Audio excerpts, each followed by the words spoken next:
आणि पुढील कार्यक्रमाकरिता मी कापसे साहेबांना विनंती करतो की त्यांनी आपली जी सावी तूर आहे आणि SRT पद्धतीने जी शेती आहे त्याच्याबद्दल मार्गदर्शन करावं. धन्यवाद नांदुरकर साहेब. आदरणीय मंच आणि माझे शेतकरी बांधव, आज खरोखरच आपल्या या गावामध्ये नांदुरकर साहेबांनी जो कार्यक्रम घेतलेला आहे तो अतिशय स्तुत्य असा कार्यक्रम आहे असं म्हणायला हरकत नाही. कारण आज शेतीची जी दशा होत आहे त्या दशेला एक चांगली दिशा देण्याचं काम तुमच्या गावासाठी, आपल्या एरियासाठी मुकुंदरावजी नांदुरकर साहेब करत आहे. कारण आज कोणाचंच कोणाला देणं घेणं राहिलेलं नाही.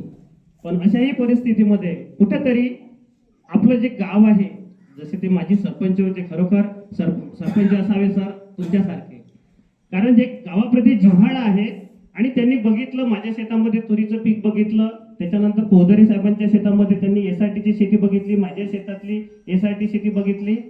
आणि हे बघितल्यानंतर त्यांना असं वाटलं की आपण पाहून आलो, परंतु आपल्या गावातले शेतकरी, आपल्या आजूबाजूच्या शेतकऱ्यांनी बघितलं नाही, त्यांना ही चांगली दिशा मिळायला पाहिजे. म्हणून त्यांनी आम्हा दोघांना या ठिकाणी इथे बोलावलं आणि आमच्या स्वखर्चानं मी या ठिकाणी आलो. नाही तर आज कुठेही जातो म्हटल्यानंतर कोणालाच काही कोणाचं देणं घेणं राहिलं नाही. परंतु आमची स्वतःची तारीफ म्हणून नाही, शेतीतले दिवस आम्ही जवळून बघितलेले आहे दोघांनीही, पोहदरे साहेबांनी आणि मी. आणि ही जी अवस्था आहे अतिशय विदारक असं चित्र आहे.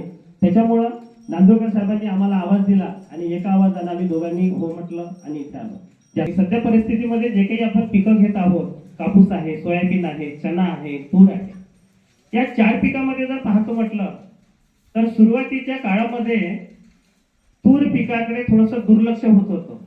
म्हणजे सख्या मायचं लेकरू म्हणजे कापूस आणि सावत्र मायचं लेकरू म्हणजे तूर. त्याला कधी आपण खतं पण देत नव्हतो, त्याच्याकडे लक्ष देत नव्हतं, पेरून देणे, जे आलं ते येणे घेणे. परंतु ज्यावेळेस बी भरण्याचा टाइम राहायचा त्यावेळेस मात्र तूर विकूनच आपण 4 पैसे आणून कृषी केंद्रात जाऊन ते बियाणं घ्यायचो आणि तेच आपल्याला साथ द्यायची. कारण जो काही खर्च होत होता हा सगळा ह्या पिकात निघून जात होता आणि तुरीमध्ये 4 पैसे चांगले उरत होते. तर म्हणजे आज जो सोनेरी दिवस तुरीला आलेला आहे, म्हणतात की दिवस प्रत्येकाचे येते. पहिले दिवस असे होते की कपाशी पिकामध्ये, सोयाबीन पिकामध्ये आपण तूर पीक हे आंतरपीक म्हणून लावत होतो. म्हणजे जसं, आणि आज जर पाहतो म्हटलं तर तूर पीक हे माडी तूर पिकाची लागवड आता दिवसेंदिवस वाढत आहे आणि मुख्य पिकाचा दर्जा तूर पिकाला शेतकरी देत आहे. त्याचं कारण असं की आता ह्या नांदुरकर साहेब 4-5 दिवसामध्ये मला 2-4 शेतकऱ्यांचे फोन आले. त्यांनी 2 तास कपाशीचे 1 तास तुरीचं, 2 तास कपाशीचे 1 तास तुरीचं अशा पद्धतीने लागवड केली. आणि अशाही परिस्थितीमध्ये 5-6 क्विंटल त्यांना कपाशीचं उत्पादन झालं आणि तुरीचं तर उत्पादन एका शेतकऱ्याला अमरावती जिल्ह्यामध्ये रेकॉर्ड ब्रेक झालं. 1.5 एकर मध्ये 13 क्विंटल तुरीचं उत्पादन झालं. म्हणजे आता, आणि भाव जर पाहतो म्हटलं तर रोजचे भाव वाढून राहिले, रोज 200, 400, 500, मला वाटतं 9,000 रुपयापर्यंत काहीतरी काल तूर गेली.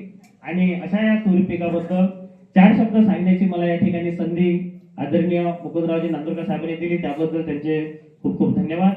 म्हणजे तूर पिकाचं व्यवस्थापन करताना ज्या काही गोष्टी महत्वाच्या आहे आणि एकंदरीत नियोजन आपण कसं केलं पाहिजे त्याबद्दलची सविस्तर अशी माहिती मी या ठिकाणी आपल्याला सांगणार आहोत.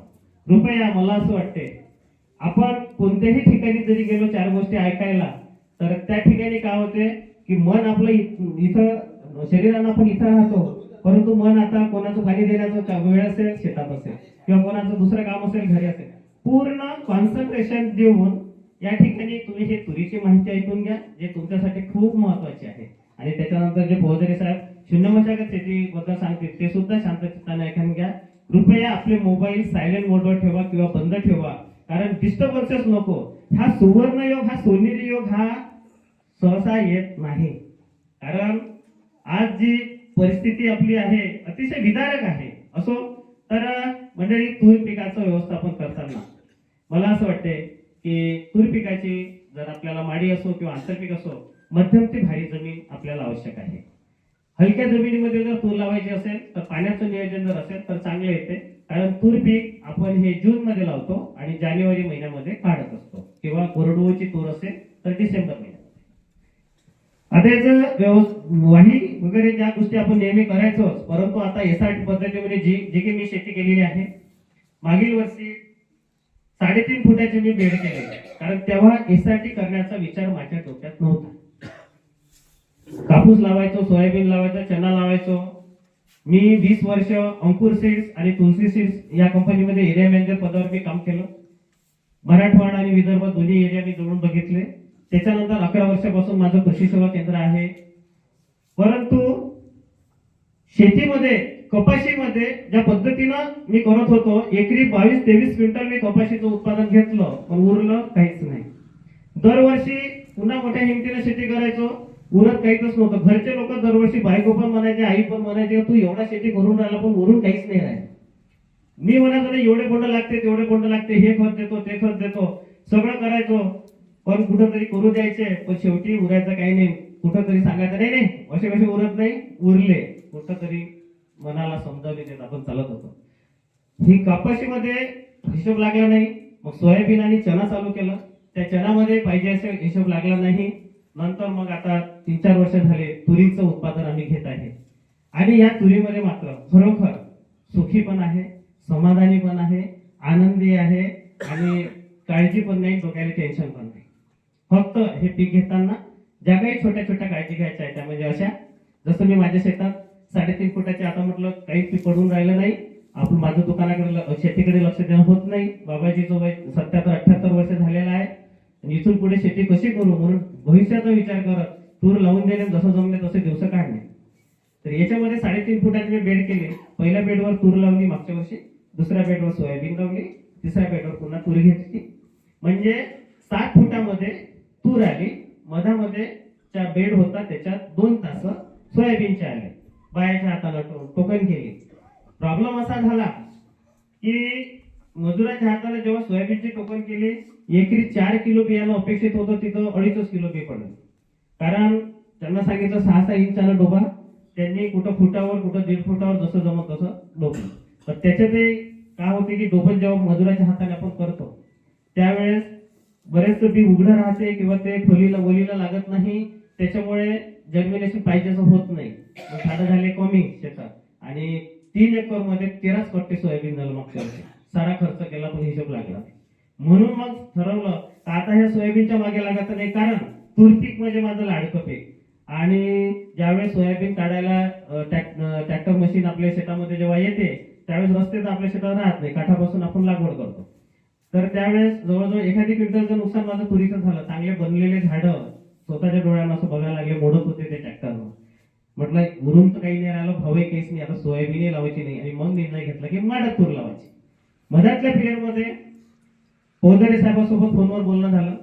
त्यांचे व्हिडिओ मी युट्यूबवर पाहत होतो. साहेब म्हटलं मला एसआरटी शेती करायची आहे, त्याच्याबद्दल थोडं डिटेल सांगा. त्यांनी जवळजवळ अर्धा तास, मला ओळख नव्हती तरी पण अर्धा तास मला त्यांनी फोनवर वेळ दिला आणि पद्धतशीर समजून सांगितलं. आणि मग विचार केला. त्यांनी सांगितले की 4 फुटाचे बेड आपण करायला पाहिजे, परंतु ऑलरेडी माझे 3.5चे बेड होते. म्हटलं अर्ध्या फुटानं असा काही खूप फरक पडत नाही. मग सोयाबीनचा जो बेड माझ्या होता त्या सोयाबीनच्या बेडवर मी तूर लावली आणि जो तुरीचा बेड होता तो तसा रिकामा ठेवला. आणि उन्हाळ्यामध्ये मी अजिबात वाही केलीच नाही. शेतकरी लोक, बरेच मित्रमंडळी मला म्हणायचे, सर्व गावाच्या अगोदर कडकड करणारा वाहीसाठी तू आता काही दिसत नाही तुझ्या शेतामध्ये, तू काय प्लॅनिंग कोणतं आहे, काय पीक लावणार आहे ते समजत नाही. मी शांत राहायचो. पूर्ण उन्हाळ्यामध्ये शेतकऱ्यांनी सगळ्यांनी आपापली वाही केली. एक दिवस शेतामध्ये आलो. येताना मे महिन्यात सगळ्यांच्या शेती जर पाहतो म्हटलं तर वाडी कचरा वेचून काळ्याभोर वाही करून दिसत होत्या. माझ्या शेतामध्ये जेव्हा मी पोहोचलो, रोडवर शेत आहे, त्यावेळेस पूर्ण फुटले कंबर उभेच होते. कारण आपल्याला ते काढायचेच नव्हते, कारण त्या बेडवर आपल्याला काही लावायचंच नव्हतं. पाहिल्यानंतर असं वाटे की नाही शेत बरोबर दिसत नाही. पुन्हा घरी गेल्यानंतर सांगितलं बाबाजीला, म्हटलं बा आपण आता हे पुन्हा वाही करून टाकू, यासाठीच्या भानगडीत काही पडू नये, वावर काही पाहायला चांगलं दिसून राहिलं नाही. पण आई अर्थशास्त्रज्ञ आहे आमची, हुशार आहे. ते म्हणजे तुने जे आम्हाला समजून सांगितलं की पोदरे साहेबांचा व्हिडिओ पाहिला, वाईट पैसे वाचून राहिले, जमीन सुधरून राहिली, असं तसं, तर आता अजूनही पुन्हा जुन्यासारखंच करशील का, नाहीतर याच्यात उरून नाही राहिलं. हे तर 1 वर्ष करून पाहिजे. आणि तो मी निर्णय घेतला. तर लागवडीच्या वेळेस मंडळी, आपल्या भागात मे महिन्याच्या शेवटी पाऊस हा अकाळाचा खूप आला होता आणि 5-6 दिवस पाऊस आल्याने जमिनीमध्ये तण हे खूप झाले होते यावर्षी. म्हणून मग जून महिन्याच्या 25 तारखेला मी लागवड केली आणि मला असं वाटतं 25 जूनच्या आसपास पाऊस होता मेच्या. 1 महिन्यामध्ये हितभर हातभर टोंगळभर असे तण बरेच झाले होते. त्याच्यातही पुन्हा कसं होते का आपण करायला जातो, एक शेजारी पाजारी कॉन्फिडन्स लूज करून देते साहेब. मला म्हणायचं अरे सारे तू यावर पडीत पडून राहिलो, काहीच तू लावून नाही राहिला. मी त्यांना एकच सांगायचो, फक्त तुम्ही शांत राहा, मला माया मनात करू द्या. आणि मग 24 तारखेला पाऊस आला. 25 जूनला टोकन यंत्रानं मी सोयाबीनचा जो मागच्या वर्षीचा बेड होता त्या बेडवर लागवड केली. लागवड करताना एकरी 2 किलो बियाणं पडलं आणि त्याच्या मागे जे हे तण निघालेलं होतं तर ग्लायफोसेट जे 71% आहे, ज्याला आपण निरा 71 वगैरे म्हणतो, ते 100 ग्रॅम प्रतिपंप, कारण तणच एवढं खूप मोठं झालं होतं.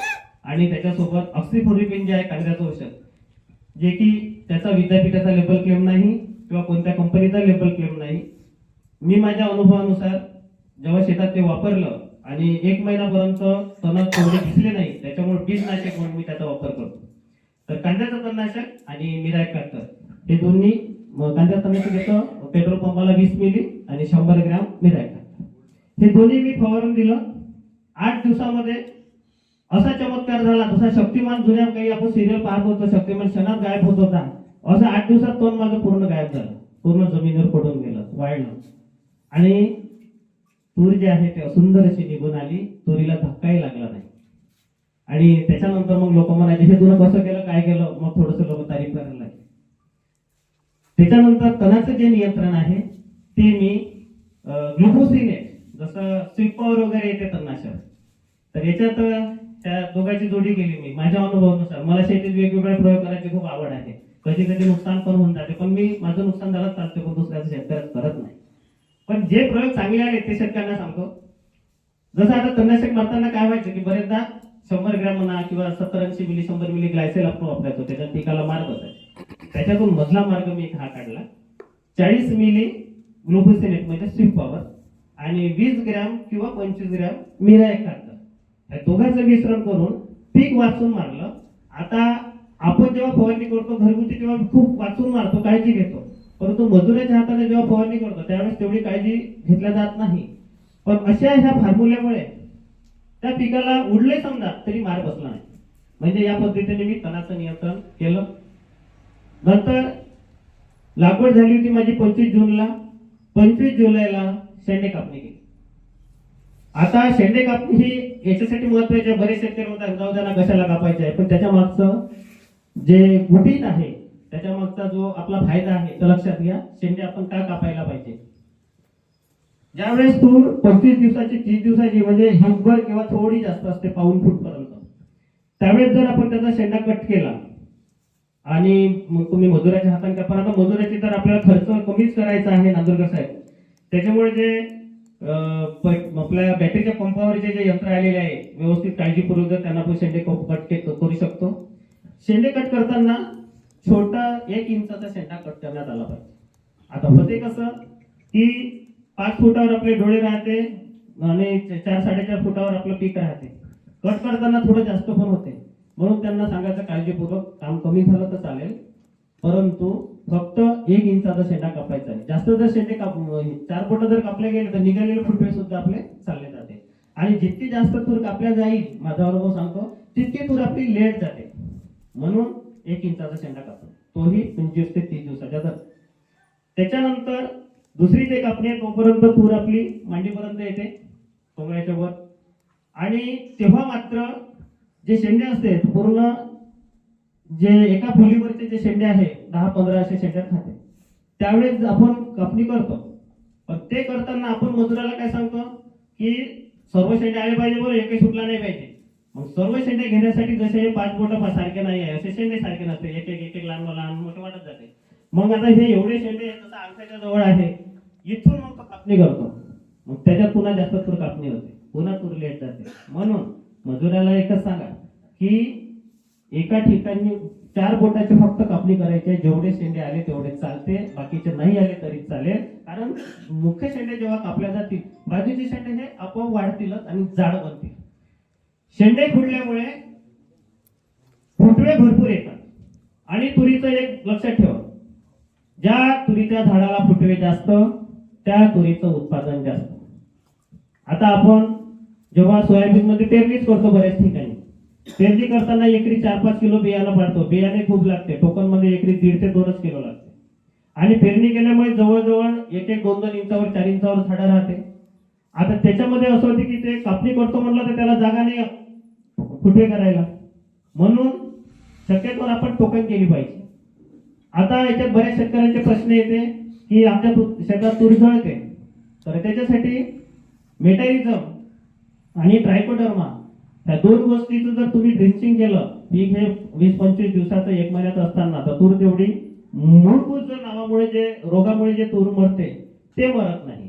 परंतु एक एक झाड, जसं आता मुकुंदराव साहेबांनी माझ्या शेतामध्ये बघितले तूर, एक 2-2 झाड आहे, खूप चांगले फुटवे आले, त्याला खूप चांगले बनलेले आहे. आणि जसं एका ठिकाणी जर फुलीवर, बऱ्याच ठिकाणी आपली पद्धत अशी आहे 10-12 बिया बाहेर टाकून देते, घरचंच बी राहते आणि त्याच्यात झाड बनत नाही, अशा बोटासारखी सुद्धा काडी बनत नाही. आणि मग ते शेंगा लागल्यानंतर पटकन आडवी पडून जाते, फुटवे सुद्धा त्याला राहत नाही. म्हणून त्याच्यासाठी एक काम करायचं, शक्यतोवर एका फुलीवर 1-2 बी आणि 1-1 फूट अंतरावर आपलं झाडाची लागवड आली पाहिजे. 2 वेळा शेंडे कापणी झाली, त्याच्या मागे बुरशीनाशकाची फवारणी केली. बुरशीनाशक हे याच्यासाठी की त्या पिरियडला पावसाळ्यात जनरली आपल्या जुलै-ऑगस्ट मध्ये कापणी येते आणि त्यावेळेस पाऊस राहते.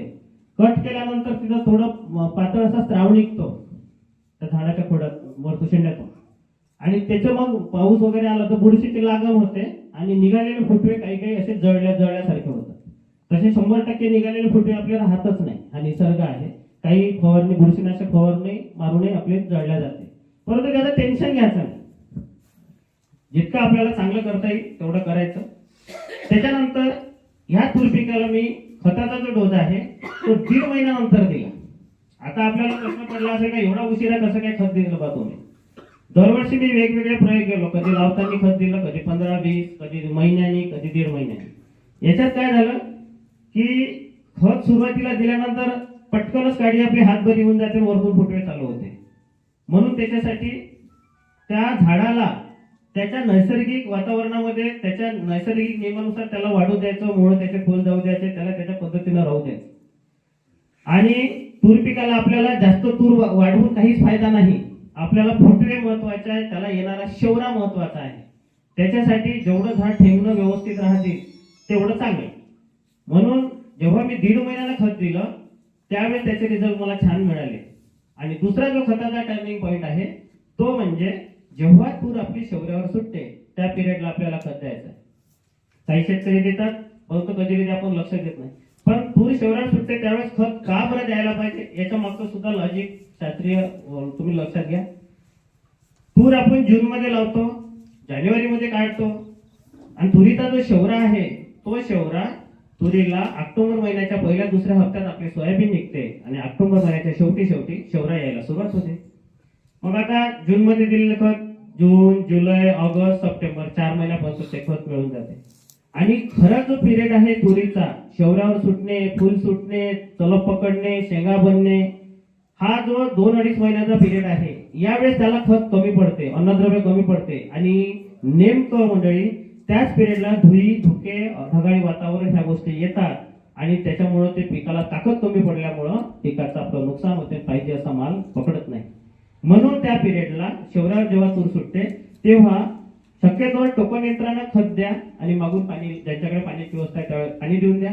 ज्यांची कोरडवाहूची शेती असेल त्यांनी पोळ्याच्या पिरियडला जेव्हा पाऊस आता जाते बा महालक्ष्मी वगैरे त्या पिरियडला, त्यावेळेस जरी एखादी खत देऊन दिलं तरी चालेल.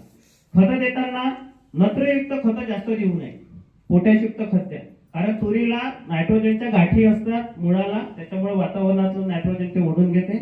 त्याच्यामुळं त्याला स्फुरदयुक्त आणि पोटॅशयुक्त, थोडं नायट्रोजन कमी असलेलं, म्हणजे जसं 8-21-21, 9-24-24, त्याच्यानंतर 10-26-26 म्हणजे नायट्रोजन कमी. जास्त नायट्रोजन असलेलं खत दिलं तर पुन्हा येल्या जाते तूर, हे सुद्धा खूप महत्वाचं आहे. अशा पद्धतीनं मी पहिल्यांदा 8-21-21 दिलं, दुसऱ्यांदा 9-24-24, नंतर पाणी दिलं. पाणी देताना तुरीला एक काळजी घ्यायची, पाणी देणं हे सुद्धा खूप महत्वाचं आहे. तूर जेव्हा शेवऱ्यावर सुटते म्हणजे ऑक्टोबरचा शेवटचा हप्ता, त्या पिरियडला आपण पाणी द्यायचं आहे. आणि मग ज्यावेळेस फुल दबते म्हणजे 75% फुल दबते त्यावेळेस दुसरं पाणी द्यायचं. याच्यामध्ये थोडी गडबड अशी होते की इकडे तुरीला फुल सुटणं चालू होते तेव्हा आपलं पाणी जाते, त्याच्यामुळे ते सुद्धा फुल गळते. ते व्हायला नको. आणि इकडे दुसरी जेव्हा आपण चलम पकडल्यावर पाणी देतो तर शेतकऱ्यांना बरंच वाटते की फुल तर दिसून राहिलं बा, मग फुल पूर्ण दबू देते आणि त्याच्यानंतर आपण पाणी देतो. तर त्यावेळेस काय होते की झाडाचा जो ओलावा आहे 70-75% शेंगा पकडेपर्यंत तो ओल पुरते आणि ते माल चांगला पकडतो. परंतु मग ओल कमी पडते तर वरचे जे 20-25% फुल आहे त्याच्यापैकी बरंचसं फुल गळून जाते. म्हणून 75% 70-75% आता चल पकडलं फुल दबलेलं आहे आणि 20-25% आता फुल राहिलेलं आहे. अशा वेळेस आपण पाणी द्यायचं आहे. पाणी देताना आपल्या जमिनीचा अंदाज घेऊन पाणी द्यायचं आहे. आता जसं तुमच्या भागामध्ये भारी गाईच्या जमिनी आहे, बेडवर आपण तूर लावलेली आहे, त्या बेडच्या दोन्ही साईडनं जर पाणी देतो म्हणलं चलक अवस्थेमध्ये तर पाणी जमिनीला जास्त होते, पुन्हा फुटवे काढते आणि तूर उशिरा वाढते, सोंगाला लेट जाते. तशा अवस्थेमध्ये आपण एक काम करायचं की सरळ एका दांडाला तुम्ही पाणी देऊ शकता जर चांगला उतार असेल तर. आणि उतार जर कमी असेल तर मग मला असं वाटतं थोडा त्रास होईल, तूर झाकून जाते शेत पूर्ण, त्रास होईल. पण करा, पूर्ण पाईप टाकत द्यायचे तुरीच्या तासाने आणि एक पाईप काढत आणायचं. म्हणजे मोजकं पाणी ड्रिप सारखं पाणी आपल्याला ते द्यायचं आहे. आणि ज्यांची हलकी मध्यम जमीन असेल, वाळसर जमीन असेल तर त्यांनी दोन्ही वेळ दांडाने दिलं तरी चालते. याच्यानंतरचा एक विषय सांगतो पाणी देण्याची. कधी कधी आता आपल्या भागात तेवढा विषय नाही आहे तो, पण कधी तुमच्या सोयऱ्या दाऱ्याच्या कोणाच्या हलक्या जमिनी असेल त्यांना सांगा. बरेचदा तुरीला फुलावर पाणी देऊ नये असं म्हटलं जाते. कारण याच्यासाठी की ते पाणी जर आपण दिलं तर तूर फुल डिस्टर्ब होते, फुल गळ जास्त होते, खूप लांब जाते, म्हणजे एकंदरीत डिस्टर्ब होऊन जाते. परंतु ज्या शेतकऱ्यांची जमीन वाळणसार एकदम चुनखडी आहे, हलकी जमीन आहे, मध्यम मुरमाड आहे आणि पीक जर पाणी मागत आहे म्हणजे पिकाला तहान लागली, अशा अवस्थेमध्ये पीक सोक जर मारत असेल तर अशा अवस्थेत आपल्याला पाणी, मग ती अवस्था कोणतीही राहो, आपल्याला त्यावेळेस पाणी द्यायचं आहे. अशा पद्धतीनं पाण्याचं नियोजन करा. आता राहिला सगळ्यात मोठा विषय म्हणजे फवारणीचा. आपण सुरुवातीपासून सगळं केलं, एक झाड ठेवलं, कापणी केली, खतं दिले, व्यवस्थित पाण्याचं नियोजन केलं. पहिल्या फवारणी करताना बऱ्याचदा असं होते की आपण 15-20 दिवसानं बरेच शेतकरी फवारणी करतो आणि फवारणी तुरीवर म्हटलं की आपल्या डोळ्यासमोर येते पहिले अळी, आणि अळीसाठी मग आपण जे औषध वापरायचं ते वापरतो. परंतु मला असं वाटतं की तूर पिकाचं सगळ्यात जास्त नुकसान धुळी, धुके आणि ढगाळ वातावरण याच्यामुळे तुरीचं खूप नुकसान होते, अतोनात नुकसान होते. फुलं आपला गळून जाते. जसं आता पहा चण्याचं पीक ज्याचं आता फुलावर आहे किंवा ज्याच्या घाट्या पकडत असेल, हे जे 7-8 दिवसाचा जो विषय आहे, ढगाळ वातावरण आहे, तर अशा याच्यामध्ये खूप नुकसान होते. म्हणून अशा पिरियडला जर चांगलं बुरशीनाशक, जे की माझ्या अनुभवाप्रमाणे नेटिव्ह घ्या किंवा प्राईस जर घ्या, असं जर बुरशीनाशक आपण मारलं तर फुलाची गळ आपली कमी. तसं तुरीसाठी पहिला फवारणी जी आहे आपली, ते पहिली फवारणी साधं तुम्ही क्लोरोसायफर, कारण त्यावेळेस पानं गुंडाळणारी अळी असते, त्याच्यासाठी क्लोरोसायफर अधिक 1261-0 हे 2 घटक पहिल्या फवारणीत घ्यायचे. तिथून जेव्हा 15-20-25% तूर 15 दिवसांना फुलावर सुटते त्यावेळेस मग मीडियम पैकी बुरशीनाशक जसं टिल्ट वगैरे आहे किंवा हेक्साकोनाझोल वगैरे आहे, रोको वगैरे, हायपरेट मिथाईल, असं एक बुरशी प्रत्येक फवारणीत बुरशीनाशक ठेवायचं तूर जर चांगले पिकवायचे असेल तर ते एक बुरशीनाशक.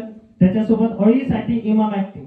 नंतर मग गॅस पॉयझन वापरायचं नाही, चुकूनही नाही. पहिला फवारणी फुले याच्या अगोदरचा आपला झाला की नंतर कोणतं म्हणजे प्रोफेनोसायपर पण नको, क्लोरोसायपर पण नको किंवा कोणतंच गॅस पॉयझन नको. ते याच्यासाठी की तुरी पिकाला फुलोर भरपूर प्रमाणात येत असते आणि त्या फुलोरावर मधमाशा ह्या खूप आकर्षित होत असतात आणि त्या मधमाशा जेवढं जास्त ज्या शेतात राहील तेवढं परागीकरण चांगलं होऊन त्या पिकाला माल भरपूर लागते, जे मी अनुभवलेलं आहे. आणि गॅस पॉयझनने ते मधमाशा मरतात, कमी होतात.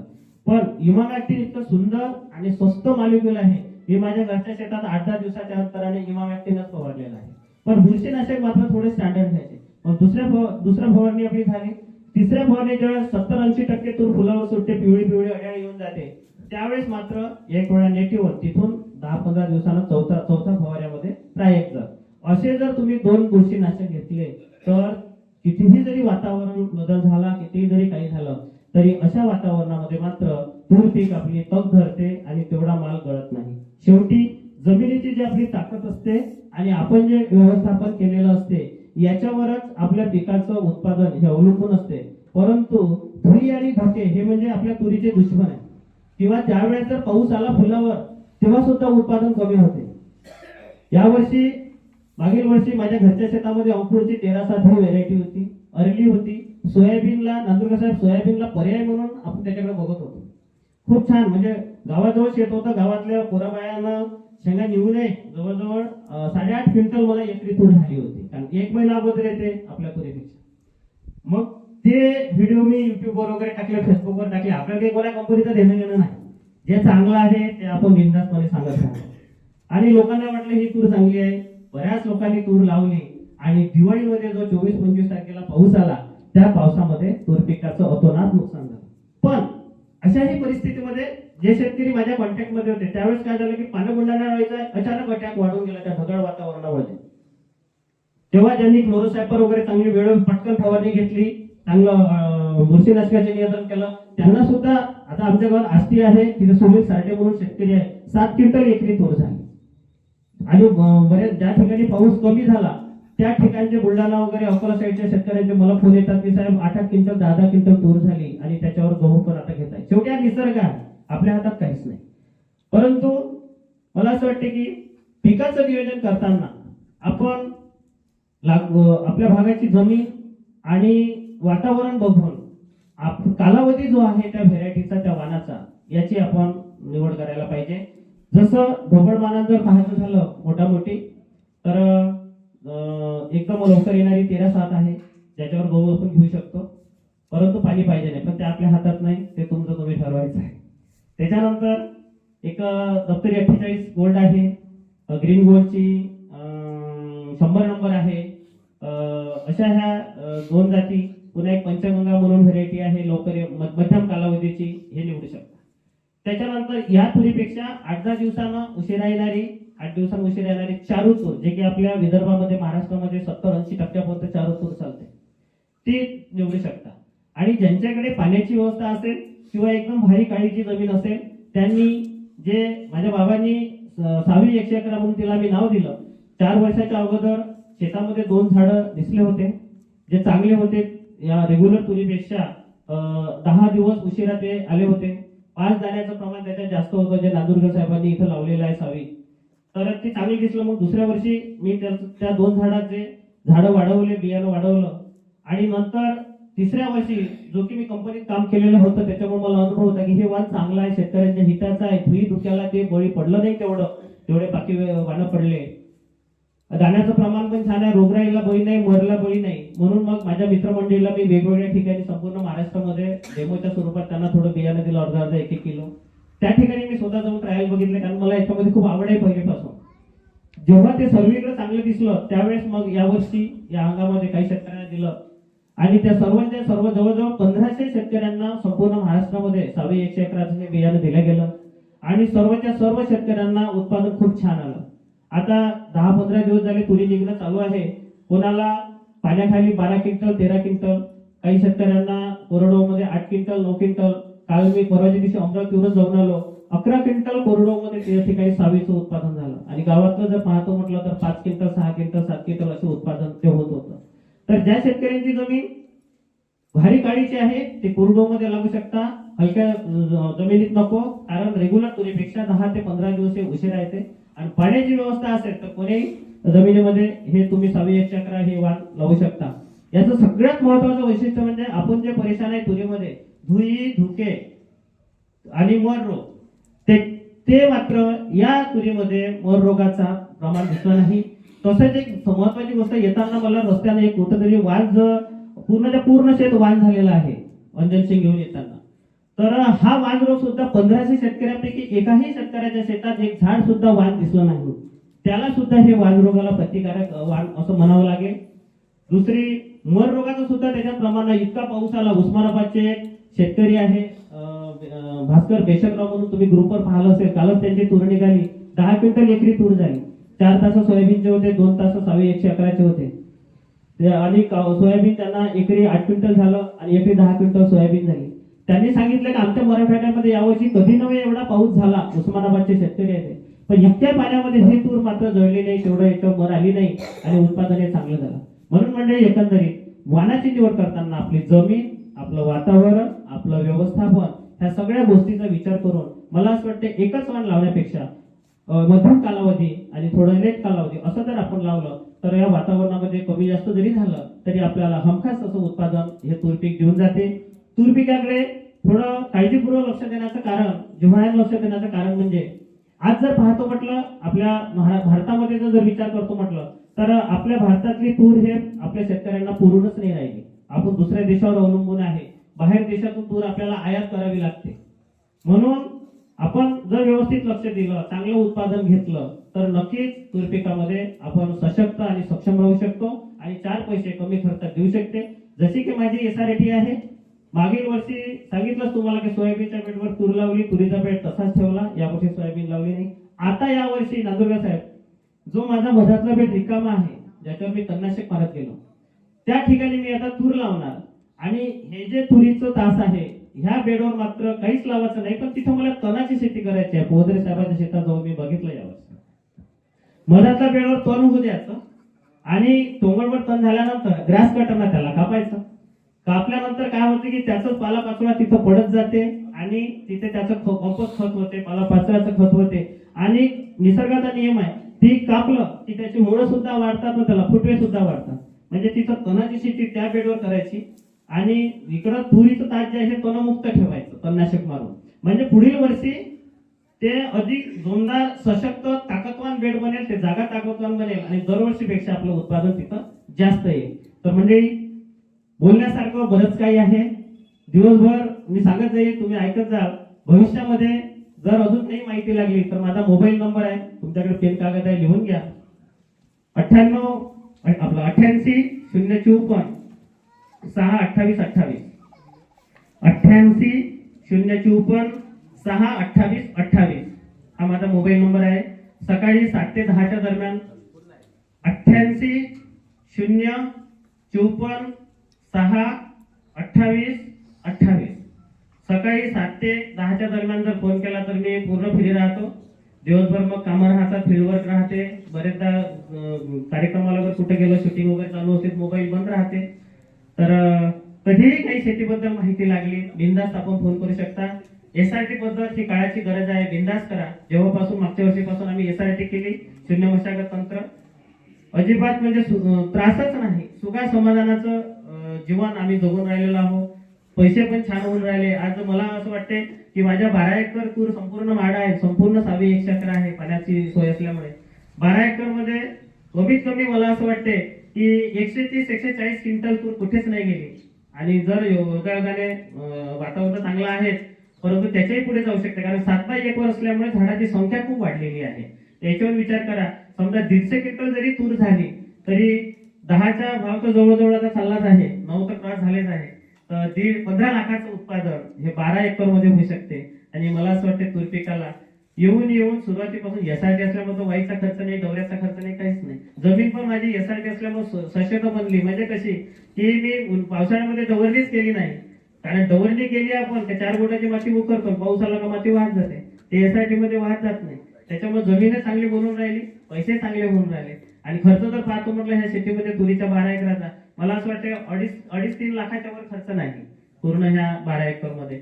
तर विचार करा, भाव योगायोगाने चांगले जर आपल्याला भेटून राहिलेले आहे तर 11-12 लाख 10 लाख रुपये प्रॉफिट कोणत्या पिकामध्ये, ऊस पिकामध्ये सुद्धा आपल्याला मिळत नाही. तर मंडळी या ठिकाणी नांदुरकर साहेबांनी मला बोलायला संधी दिली आणि आपण सर्वांनी माझे 4 शब्द शांतचित्ताने ऐकले, त्याबद्दल आपल्या सर्वांचे खूप खूप धन्यवाद. नमस्कार. आम्ही पाहून आलो. महत्वाचं असं की यूट्यूबवर जेव्हा 6-11 बद्दल त्यांचे व्हिडिओ आम्ही पाहिले उन्हाळ्यामध्ये, तेव्हा आम्ही असा निर्णय केला की आता 6-11 आपल्याला लावायला पाहिजे.